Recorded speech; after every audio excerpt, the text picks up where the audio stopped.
कि एक फोटोग्राफर ने शायद कभी कोई पुस्तक नहीं लिखी होगी, लेकिन उस पुस्तक के मुख्य पृष्ठ पर उसका सहयोग जरूर है। बहुत कम ऐसी पुस्तकें होती है जो फोटोग्राफर के सहयोग के बिना अपने मुख्य पृष्ठ को साफ।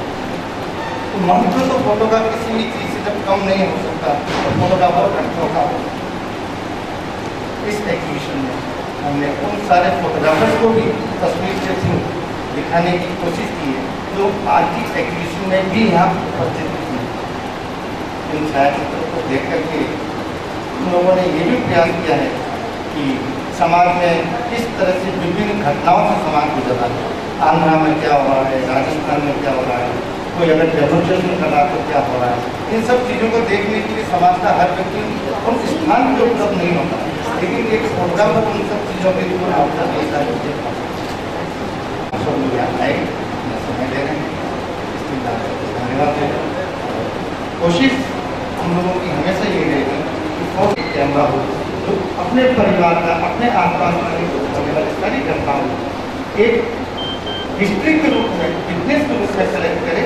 एक थॉट लेकर के ये जो एसोसिएशन इसके अपने काम को शुरू किया है और सबसे बड़ी चुनौती खुद ने ली, बहुत बड़ा जखीरा की कोशिश की है कि आज का फोटोग्राफर क्या सोचता है। आज हमारे सम्मानित अतिथियों ने इस एग्जीबिशन का अवलोकन भी किया, उसके बाद में आपने दिवाकर जी की बात को भी सुना। आपको लगा होगा कि वास्तव में जो ये भूख है कि ये कौन चित्रकार है, उस तक पहुंचाने के लिए फोटोग्राफर्स ने ही अपनी पहल की है। समाज का एप्रिसिएशन हमेशा मिलता है, समाज हमेशा इस बात को समझता है, लेकिन शायद कहीं ना कहीं कोई एक कमी रह जाती है और कुछ लोग उस कमी तक, वहाँ तक पहुँच नहीं पाते और बहुत ही हल्के में बात को छोड़ देते हैं। ठीक है, किसी ने किया होगा, लेकिन ये बात बहुत महत्वपूर्ण है कि वो पहला व्यक्ति कौन होगा जिसने परिकल्पना के आधार पर किसी देवी देवता का चित्र बनाया होगा। वो पहला फोटोग्राफर कौन होगा जिसने ये दावे के साथ कहा होगा कि यही फेस वो फाइनल फेस है जिसको आप राम, कृष्ण या कि एक कोई भी ऐसी कल्पना के रूप में आप पूछते हैं, उसके बाद में जनमानस ने उसको स्वीकार कर लिया। इस रूप में हम कह सकते हैं कि जो कलाकार हैं,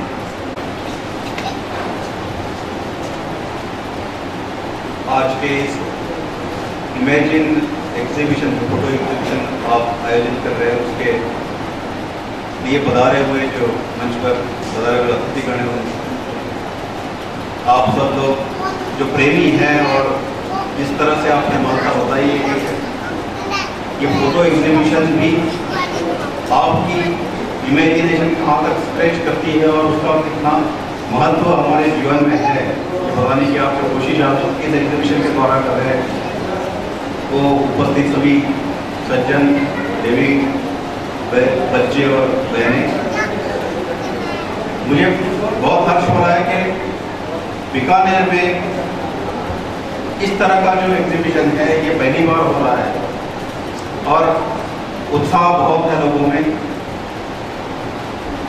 शायद मैं थोड़ा सा लेट जरूर हुआ हूँ, लेकिन मैं ये सब कुछ देख कर ही जाऊँगा और उससे मैं जो पुस्तिका मेरे हाथ में थी और जिस तरह से विचार दिवाकर जी ने रखे हैं उससे मैं पूर्णतः सम्मत हूँ कि जब इमेजिनेशन को पूर्णता आने की बात होती है तो चित्र और छाया चित्र की ज़रूरत रहती है।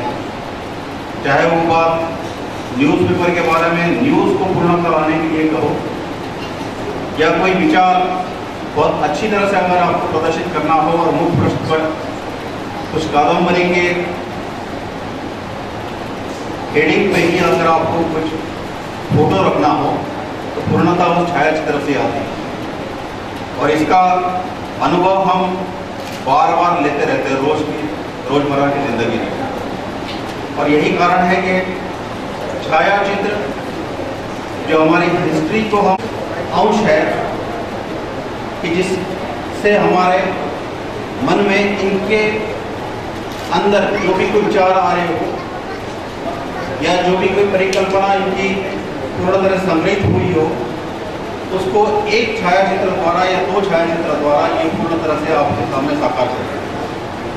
और यही बात होती है एक छायाचित्र में कि पूर्ण एक चित्र में आप इनके भाव पूर्ण तरह से आप अंकित कर सकते हैं और उसका परिभाषा या बोलना भी जो शायद हो सकता है कि बहुत लिखने के बाद भी जितना प्रकट आप न कर सकते हो, पर एक छायाचित्र के द्वारा ये प्रकटित हो सकता है। तो ये सब श्रेय सब इन लोगों को जाता है कि जो विचारशील व्यक्तित्व होता है तो वो किस तरह से इसको प्रकटित करना चाहता है। और मुझे लगता है कि बहुत संक्षिप्त रूप में जो भावनाओं को प्रकट करे, विचारों को प्रकट करते, तो एक साधन हमारे पास है कि वो है छायाचित्र। अब बहुत से ऐसे प्रसंग हमारे साथ रोज मर्रा की जिंदगी में घटते हैं, उसको अगर हम देखे जाए तो छायाचित्र ही ऐसी वस्तु बन जाती है कि जिसको हम बहुत अच्छी तरह से संजोए रख सकते हैं। और जो ऐसी चीज़ें भी जो आती है कि जो अविस्मरणीय होती है, और हो सकता है कि उस समय हमारे पास इस तरह से कोई फोटोग्राफ या फोटोग्राफी का साधन उपलब्ध हो और उसे हम खींच लें, तो मुझे लगता है कि हर कोई जिंदगी में उसको बार बार देखना भी पसंद करता है, क्योंकि वो उस फलों को संजोना ये मानव की थोड़ी आदत जरूर रहती है। तो संस्कृति या भावना या जिस तरह से समाज की प्रगति हो रही है, जिसकी बात दिवाकर जी ने कही कि इतिहास में अगर देखा जाए कि हम किस तरह से आगे बढ़ते गए, हम जहाँ तक पहुँचे, इन सब चीज़ों को अगर हमें बहुत अच्छी तरह से प्रदर्शित करना है तो छायाचित्र एक बहुत अच्छा साधन है। मैं प्रशंसा करना चाहूँगा और दाद देना चाहूँगा उन सभी लोगों को जो यहाँ पार्टिसिपेट कर रहे हैं, और उन लोगों को खास मैं और अच्छी तरह से अभिनंदन करना चाहूँगा कि जो इनको सराहने के लिए आप सब यहाँ एकत्रित हुए हैं, ताकि इनका हौसला बना रहे और अच्छी जो चीज़ें हैं जो इनके माध्यम से हमारे तक ये पहुँचाने की कोशिश कर रहे हैं, उनका हौसला बहुत बार बना रहे। बहुत बहुत धन्यवाद आयोजकों का कि मुझे इस लायक इन लोगों ने समझा कि इस कार्यक्रम में मैं शरीक हो सकूं। एक बात मैं जाते आते जरूर कहना चाहूँगा कि मेरे मित्र हैं यहाँ जो कि गुप्ता जी यहाँ इस एग्जीबिशन में काफ़ी अच्छा रोल निभा रहे हैं, वो हमारे साथ अक्सर मिलते रहते हैं। और मैं जिस काम की आपसे सराहना की आज हम लोगों के बीच ऐसे ही सभी कलाकारों को हमारे लोगों को प्रोत्साहित करने में सलाह के लिए हमारे श्री बाबा सिंह जी पकौड़ी जो कि आज हमारे कार्यक्रम के सम्मानित अतिथि है, मैं चाहूँगा कि वो मंच के बारे में अपनी बात हो रहे हैं। बाबा सिंह जी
क्या होती है कि सभी लोग जानते हैं।